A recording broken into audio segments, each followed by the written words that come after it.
तो अच्छा ही करता है। और जीवन में अगर है तो सबसे अच्छा काम यही है, क्योंकि इसी से सब काम होने का है, सब इसी से पूरा होने का है। दुनिया तो अपनी तरफ खींचेगी ही और खींचती ही है। साप्ताहिक सत्संगों में जाते थे आप, वहाँ भी ध्यान भजन करते थे, कार्यक्रमों में आते थे, गुरु महाराज कराते थे, गुरु महाराज के जाने के बाद भी कराया गया आपको। लेकिन दुनियादारों के बीच में जाने के बाद दुनिया अपनी तरफ खींच लेती थी। इस चीज को भूल जाते थे कि दुनिया और दुनिया की चीजें एक दिन हमसे दूर हो जाएंगी और मौत हमारी आ जाएगी। इसलिए तो महात्मा कहते हैं कि मौत को हमेशा सामने रखो, पता नहीं कब आ जाए। मौत बिक्री पाहुना परे अचानक जाए, ग्राहक कब आ जाए, किस वक्त आ जाए, दुकान बंद करते करते ग्राहक आ जाता है, ऐसे मौत आ जाती है, मेहमान आ जाते हैं, अचानक पहुंचते हैं। तो कोई भरोसा नहीं है शरीर का। और दुनिया जो काम में आने वाली चीज, जो दुनिया की चीजें काम में आने वाली हैं, मनुष्य के आखिरी वक्त पर तब आदमी करने लग जाता है। तो प्रेम बराबर आदत डालनी चाहिए और बैठते रहना चाहिए और बहुत सजग रहना चाहिए, होशियार रहना चाहिए, जागते रहना चाहिए। जागते रहने का मतलब क्या है? रात में जागें योगी या तो रात में जागें भोगी। भोग में जो लिप्त हैं रात भर जागते रहते, बात करते रहते, रात कब खत्म हो जाती है पता नहीं चलता। ऐसे योगी योग करते रहते हैं, साधना करते रहते हैं साधक, पता नहीं चलता है। तो जाग के करते हैं। अब कहोगे भाई दिन में काम करते हैं, रात भर साधना करते हैं, तो नींद कैसे पूरी होती होगी? यही तो विशेषता है। नींद को थोड़ी देर भी अगर ले ले आदमी, थोड़ी देर भी आदमी नींद को ले ले तो नींद पूरी हो जाती है। और साधना में नींद तो पूरी होती ही होती है। तो कहते हैं जाग करके करना चाहिए। और जाग करके क्या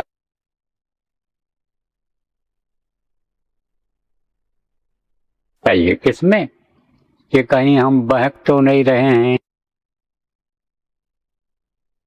कहीं हम अटक तो नहीं रहे हैं। जागते रहना चाहिए। कैसे जागते रहना चाहिए? होशियार रहना चाहिए। इन चीजों से होशियार रहना चाहिए, अन्न दोष, संग दोष और आस्थान के दोष से। तो देखो इन तीनों चीजों को अब समझाना पड़ेगा, तब तो आपके समझ में आएगा। और समय कम रहता है। शाम को गोष्ठी वगैरह भी आपकी अभी होनी है, मीटिंग होनी है व्यवस्था से संबंधित। तो एक एक पॉइंट हम एक एक दिन समझाएंगे आपको। कुछ अभी समझा देंगे, कुछ कल बता देंगे, कुछ फिर कल शाम को बताएंगे। अब ये जरूर है कि यहाँ जयपुर में कई जगह ध्यान भजन होता है। अपने आपका दूसरा आश्रम जो है अपना, यानी आपका रजनी बिहार में, वहाँ भी होता है। और वहाँ पर ढाणी में यानी ऋषि के पास में होता है। तो कहीं भी हम जा सकते हैं और जहाँ रहेंगे वहीं सुना देंगे, उनको भी सुनने को मिल जाएगा। और अब तो ये ऐसा सिस्टम बना रहे हैं, IT वाले अपने बना दिए हैं कि घर बैठे सुनो, जो ना पहुँच पाओ। अब जो मान लो सुनना चाहते होंगे, कहीं भी होंगे देश विदेश में, वो सुन सकते हैं। तो जो गुरु महाराज की दया मौज होगी, जितना वो सुनवाना चाहेंगे सुनवा लेंगे। तो हम तो आपको समझाएंगे, क्योंकि गुरु महाराज का लक्ष्य भी यही है, यही उद्देश्य हमारा भी है कि जीव अपने घर पहुंच जाएं। और कोई रास्ता नहीं है, और कोई विकल्प नहीं है तकलीफों से छुटकारा पाने का, बीमारियों से छुटकारा पाने का, संकट से छुटकारा पाने का, नरक और 84 से छुटकारा पाने का कोई और विकल्प नहीं है, रास्ता नहीं है। तो प्रेमियों अन्न का असर आता है। कैसे आता है, एक दृष्टांत सुनना चाहूँगा, उससे आपके समझ में आ जाएगा। एक महात्मा जी थे, भ्रमण करते रहते थे, उनके साथ में कुछ उनके शिष्य भी थे। तो जा रहे थे, देखा कि यहाँ पोखरा है, पोखरा मतलब जलाशय जिसको कहते हो, यानी समझो कि सरोवर जिसको कहते हो, जल सरोवर जहाँ पानी भरा रहता है, और वहाँ पर वृक्ष लगे हुए थे, पेड़ लगे हुए थे अच्छे छायादार। सब उन्होंने देखा, लोगों ने भी देखा, कहा गुरु जी है तो बड़ी रमणीक जगह, और गांव भी पास में है, बड़ा गांव दिखाई पड़ रहा है, तो गुरु जी यहीं क्यों न रुक जाया जाए। बोले ठीक है रुक जाओ, और रुक गए वहीं पर। गांव वाले वहाँ खेतों में काम कर रहे थे, देखे भाई महात्मा आए, उनके शिष्य लोग हैं, गए पैर छुए। धार्मिक भावना बहुत है भारत देश में, धार्मिक भावना कूट कूट के भरी हुई है। और अभी आपने क्या देखा, अभी ये धार्मिक भावना बहुत बढ़ेगी, भारत देश में बहुत बढ़ेगी धार्मिक भावना। कौन बढ़ाएगा, और लोग तो बढ़ाने की कोशिश कर रहे हैं, लेकिन उसके साथ में ये जो खान पान जिनका गलत है, चाल चलन जिनका गलत है, विचार भावनाएं जिनकी गलत हैं, वो लोग उसमें जुड़ जा रहे हैं, उससे नहीं बढ़ पा रहा है। अगर वो खान पान सही कर लें, शाकाहारी नशा मुक्त हो जाएं, अगर वो समझो चरित्रवान बन जाएं, अगर उनके अंदर परोपकार की भावना आ जाए, निस्वार्थ अगर वो धर्म को का प्रचार करने लग जाएं, तो उनके द्वारा भी बढ़ सकता है। लेकिन बढ़ेगी धार्मिक भावना किससे, आपसे बढ़ेगी, साधक समाज से बढ़ेगी। तो धार्मिक भावना का जो संस्कार है वो भारत देश के लोगों में कूट कूट करके भरा हुआ है। तो आए लोग पैर छुए महात्मा जी का, और आग्रह भी किया कि आप लोग यहीं रुकिए, हम लोगों को सेवा का मौका दीजिए। तो वहां पर वो रुक गए महात्मा जी रुक गए। गांव वालों ने इंतजाम किया। तो क्या इंतजाम किया कि भाई इनकी सेवा की जाए, इनको ले चला जाए, भोजन कराया जाए।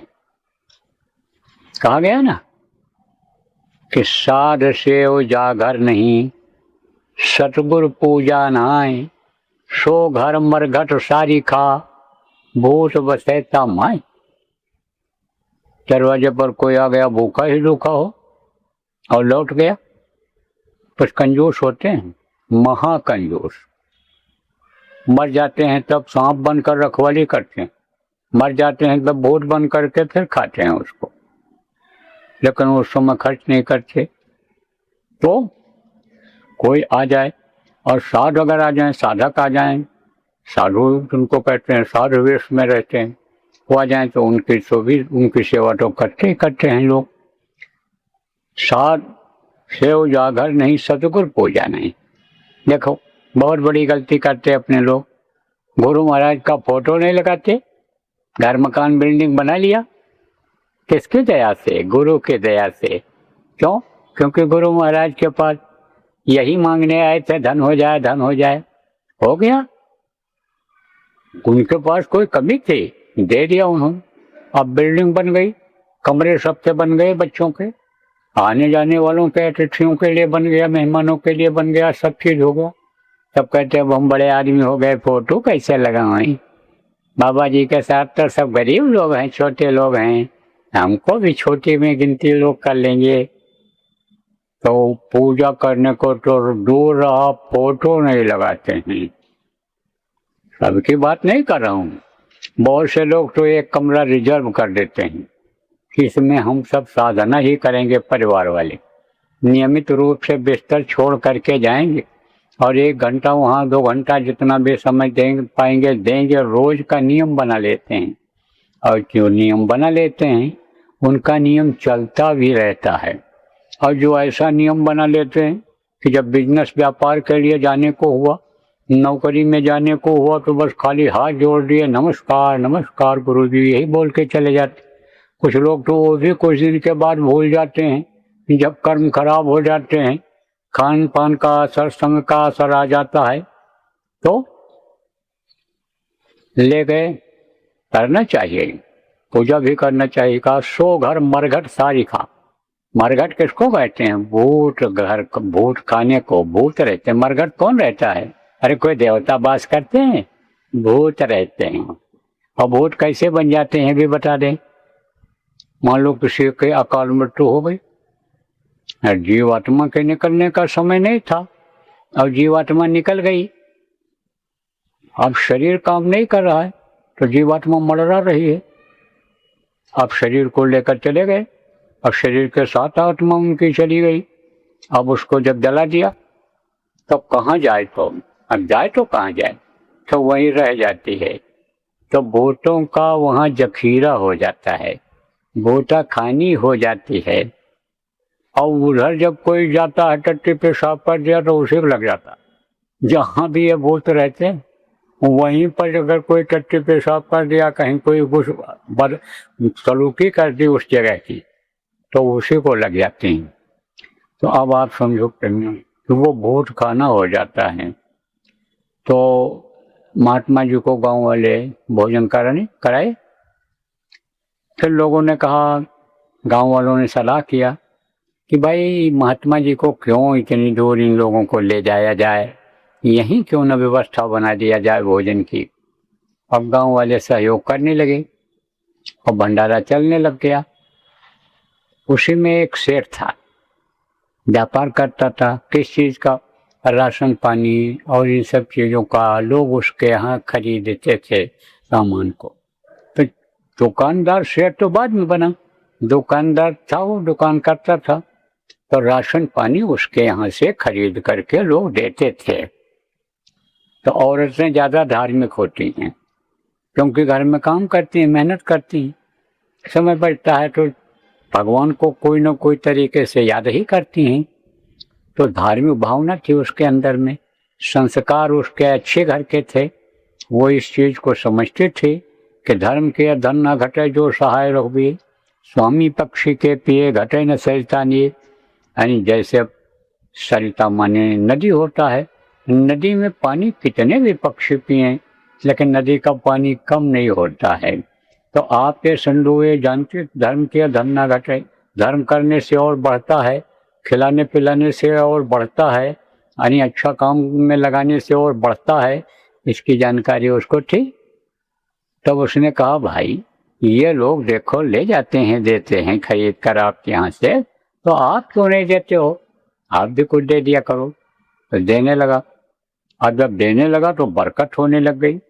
क्योंकि बरकत कब होती है? जब कोई देता है।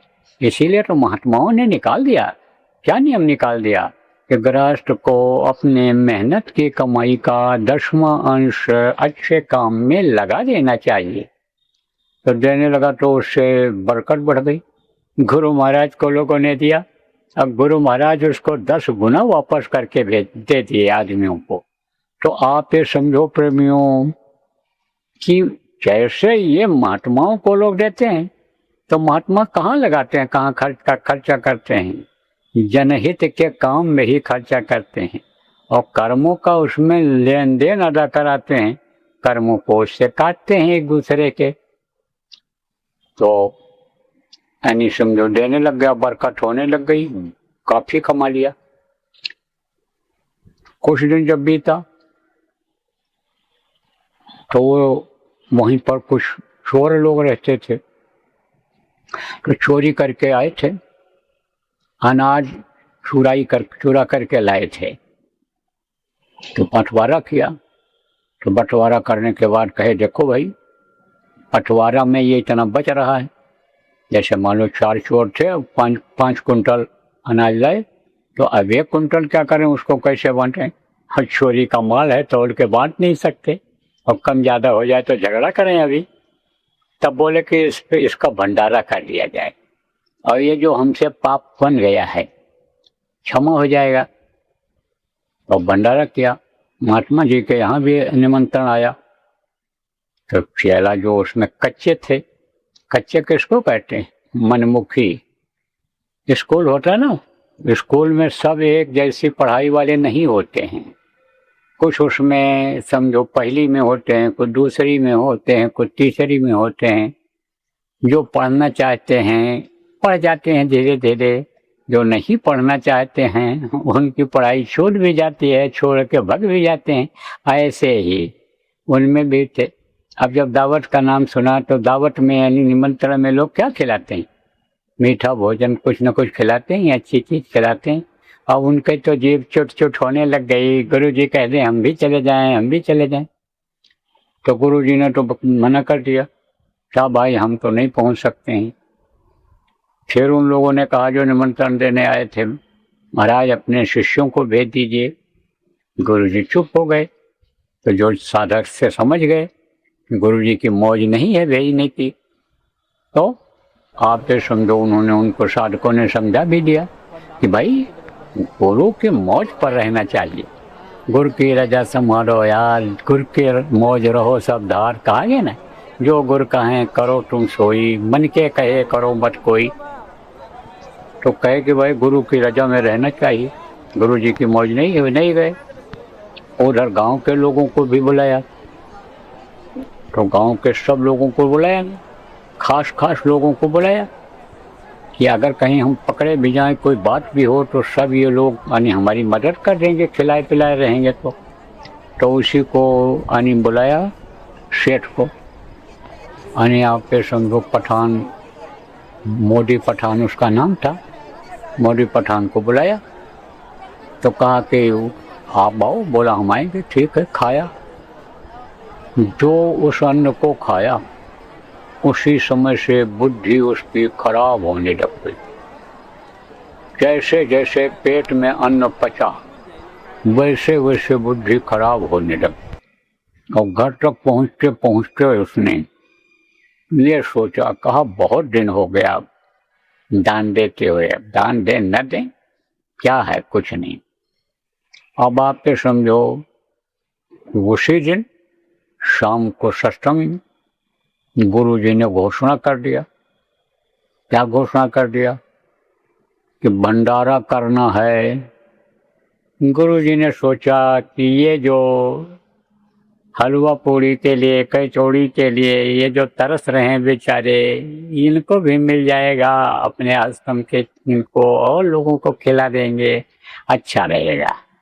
और भंडारा करते भी रहते थे पहले, समय समय पर करते थे।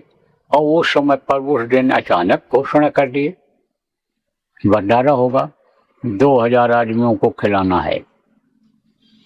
और ज्यादा समय नहीं, 3-4 दिन का समय है और इंतजाम करो तुम लोग।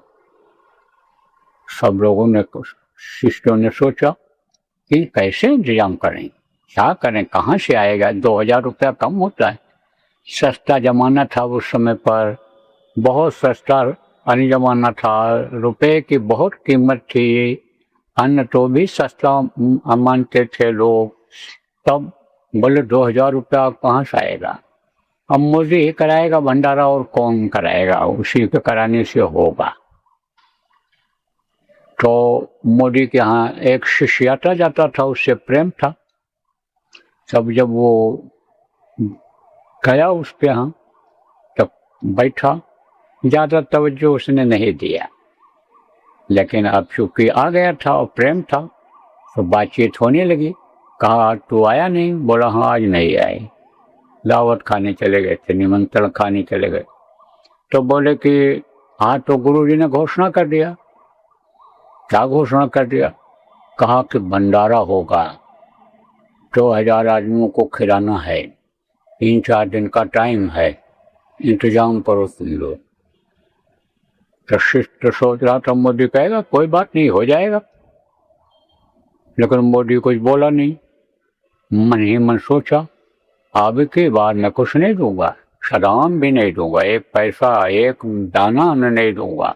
जब देखो तब हम ही देते हैं, जब देखो हम भंडारा बड़ा वाला हम ही कराते हैं, जब देखो बस मोदी मोदी मोदी। हमारे बल पर गुरु जी ने घोषणा कर दिया। यही सोचा उसे, बैठा रहा, पानी पत्ता प्यास से चला गया। फिर दूसरे दिन नहीं गया, तीसरा दिन आया जब अब फिर जब दूसरे दिन नहीं गया तो शाम को फिर वो आया, अब फिर बताया तू आया नहीं, कहाँ नहीं आई। अरे भाई आओ तो कम से कम, वहाँ आते क्यों नहीं हो, आखिर बात क्या हो गई, नाराज हो गए हम लोगों से। समझाया, कहा ठीक है कल सुबह आऊंगा। तो गया, जब वहाँ गया पहुंचा तब गुरुजी बैठे हुए थे, देखकर मुस्कुराए। अब प्रणाम करता था, आदर्श वर्ष तो प्रणाम करना था ही था, प्रणाम किया। तो कहा कि गुरुजी ने कहा अरे मोदी, बोला हाँ स्वामी जी है। तो कहा कि भंडारा करना है, 2000 आदमियों को खिलाना है, इंतजाम करना, 3-4 दिन के अंदर करना रहेगा, समय ज्यादा नहीं है।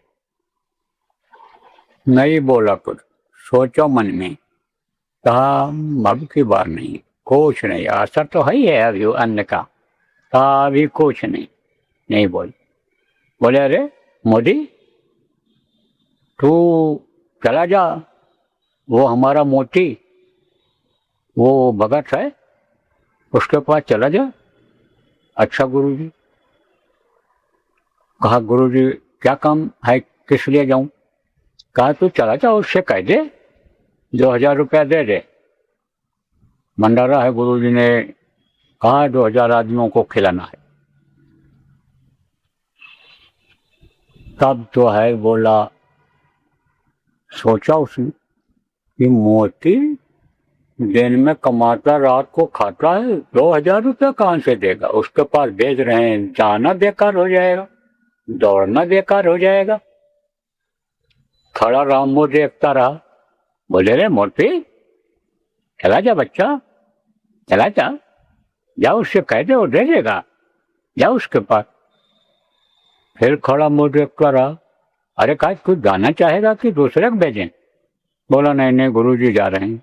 सोचा बदनामी होगी, दूसरा जाएगा, हम ही क्यों न जाएं, लोग कहेंगे कि ये बुरभक्त नहीं है, जाओ चले जाएं, मिलना तो है नहीं, करना तो हम ही को रहेगा, टल जाएगा, भंडारा नहीं होगा और क्या होगा। गया, अब वो मोती निकला और खुश हो गया, सीने से लगाया, कहते हैं ना कि प्रेमी से प्रेमी मिले, गुरु भक्ति दिन होए, और प्रेमी खोजन में चला, और प्रेमी मिला न कोई। गुरभक्त से जब मिलते हैं, अरे कितनी खुशी होती है, और जितनी खुशी यानी समझो रिश्तेदारों के मिलने से, पति को पत्नी के मिलने से, पत्नी को पति के मिलने से नहीं होती है, उतनी खुशी होती है साधक को साधकों से मिलने